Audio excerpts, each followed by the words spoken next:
Chapter 4. Retribution. Sevyn's lifeless form lay upon an altar carved with ancient sigils, the air thick with incense and memory.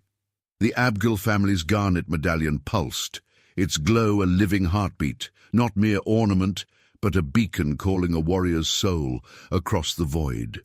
Shadows danced along the vaulted ceiling as the chamber hummed with the wild magic of resurrection, every stone trembling with the promise of rebirth. Hope and dread tangled in Pollux's chest as he darted to his father and brother. "Papa, Castor! The medallion blazes! Sevyn returns!" he cried, his voice quivering with awe. Holding the radiant talisman in both hands, he became priest and witness, slipping the medallion onto Sevyn with a reverence that turned the moment into legend. The Abgel family formed a solemn triangle around the altar, their pulses drumming in unison, an ancient chant threaded through the room, every syllable heavy with centuries of meaning. As the song crescendoed, the medallion's light swelled, casting ruby fire across every face, painting the chamber in the color of old blood and new beginnings. In that instant, Sevyn's soul plunged home. Ancestral magic crackled, setting the air abuzz with lightning and memory. The ritual roused him, heart hammering, blood surging, lungs gulping the first breath of a new destiny. Mr. Abgel and his sons bowed low, relief and reverence mingling as their sacred charge sparked flesh to life. The birth of the Garnet Warrior's armor began with a single thread, garnet bright, slipping from the medallion and spiraling around Sevyn's neck, cool and electric against his bronze skin.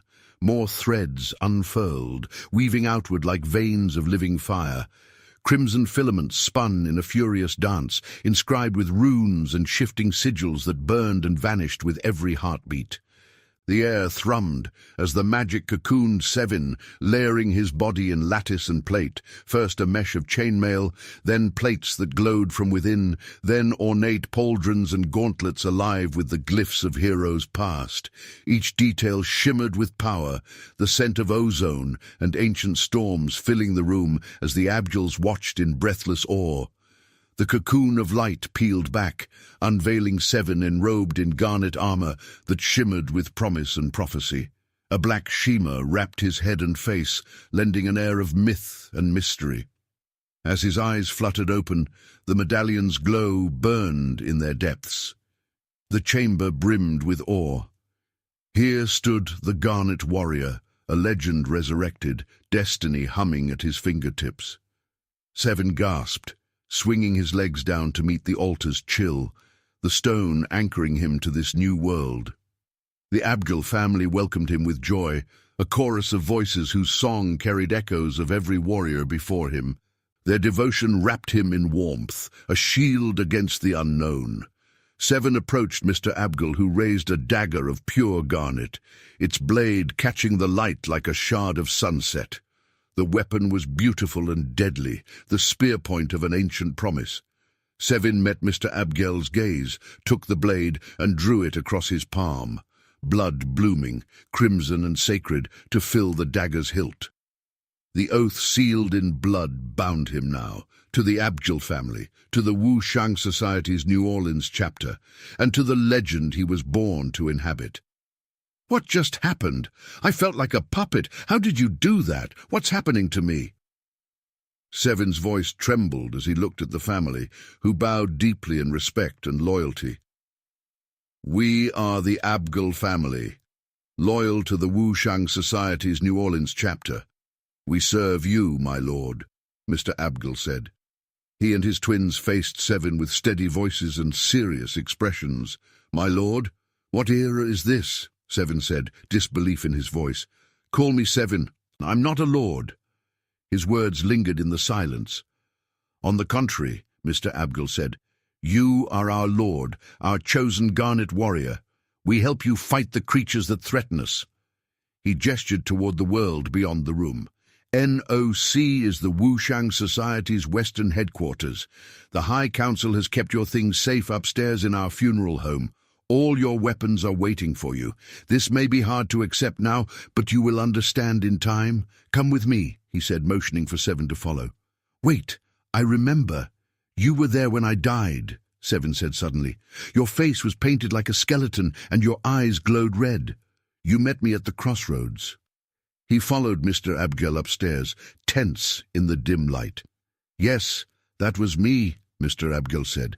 As head of the NOC, it's my job to help the Garnet Warrior. When I am gone, one of the twins will take my place as leader and funeral director. His words sounded final. I can't wrap my head around this, Sevyn whispered, fear in his voice. Why me? I was just a teacher and coach. I have no training, no adventures, not even a speeding ticket. He felt the weight of destiny pulling him toward an uncertain future. I understand your curiosity, Mr. Abgel said as he walked over to a display case. He quickly entered a code and turned off the alarm. The room felt tense, and Sevyn could almost sense the legend of the Garnet Warrior all around him. What does this medallion mean? Sevyn asked, lifting the garnet pendant. Mr. Abgel looked at the medallion with both respect and pride. That is the Garnet Medallion. Only the Garnet Warrior, which you are now, can unlock and use its special powers. These powers are said to boost your intuition, improve your endurance, and awaken hidden magical abilities. I don't know all its secrets, but I do know that each Wu Shang Society chapter keeps a medallion safe until the next Garnet Warrior comes for it.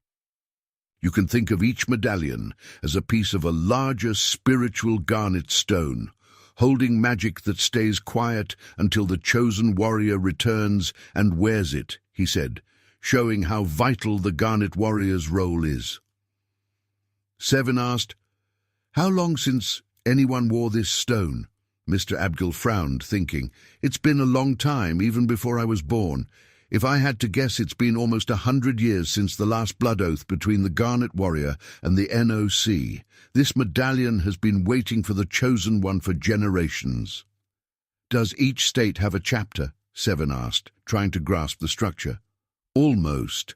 There are chapters all over the US, but only 2 have regional authority, the NOC and LVC. The NOC is in charge of everything east of the Mississippi, and the LVC handles the West, Mr. Abgel explained. I'm starting to understand how this works. So if I had become the Garnet Warrior in South Carolina, the chapter there would have been the one to guide me, Sevyn said, thinking out loud. Exactly, Mr. Abgel said. I manage everything in my region, and it's a big responsibility. If this had happened in South Carolina, I would have been told as soon as your medallion started to glow. Every member knows it's a huge honor to serve the Garnet Warrior. I'm sure the Wu Shang Society members in South Carolina are just as committed to following our ancestors' rules and traditions.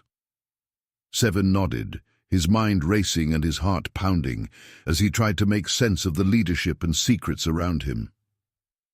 The NOC rules the whole eastern United States, he said quietly, feeling anxious as he thought about the consequences of every choice. Everyone has someone above them. Who is in charge of the NOC and LVC? There must be a higher level, even above you, Mr. Abgel, he asked, eager and a bit nervous to understand the power structure.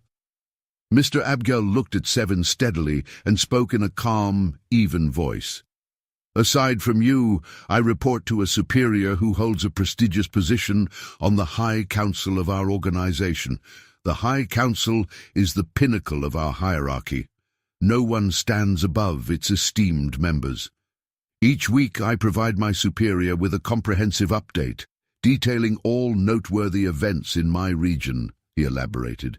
His tone underscored the exclusivity and unassailable authority the High Council wielded. So, he's aware of my reincarnation? Sevyn asked, a flicker of curiosity igniting in his eyes. Yes, the High Councilman is looking forward to your journey at the NOC, Mr. Abgel said, making it clear how vital Sevyn's reincarnation is to their world. Is he? How does one ascend to the position of a High Councilman? Sevyn inquired, his interest piqued. First, you have to meet a long list of requirements. Candidates must master the esoteric sciences, which means learning about hidden laws of reality, energy control, and sacred geometry. This takes years of hard study, practice, and joining special knowledge groups. They also have to be skilled in all warrior tasks, like hand-to-hand combat, advanced weapons, leadership, and survival training. These skills are often tested through tough simulations that push them to their limits. Candidates must also show strong discipline, emotional strength, and a commitment to the society's code of honor.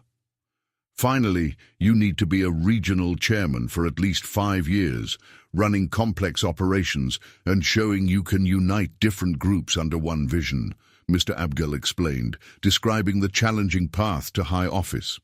Sorry if this is a sensitive question, but have you ever thought about becoming a high councilman? You're the regional chairman, right? It sounds like you've been running the NOC for more than 5 years, Sevyn asked, wanting to understand Mr. Abgel's goals and what might be holding him back. Mr. Abgel shifted, looking thoughtful. It is a sensitive topic. I am qualified to become a high councilman. I've applied many times, but nothing has come of it. In the end, this organization cares more about politics than merit, which is disappointing, he said, showing both his frustration and his wish to move up.